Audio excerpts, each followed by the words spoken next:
Ik ben tolweerder, dus zei mijn hart, dan is het door, dan is het werk. En ik doe eerst net, maar achteruit dat wel een goede keuze was in mijn leven.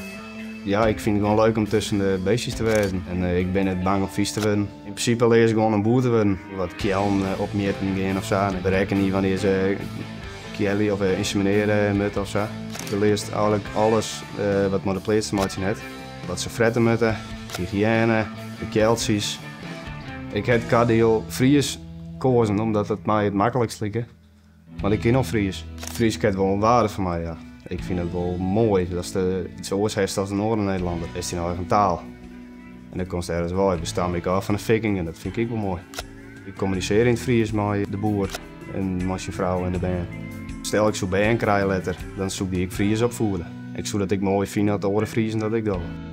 Ik ben Dennis Westra, kom uit Ronriep en doe de opleiding veehouderij.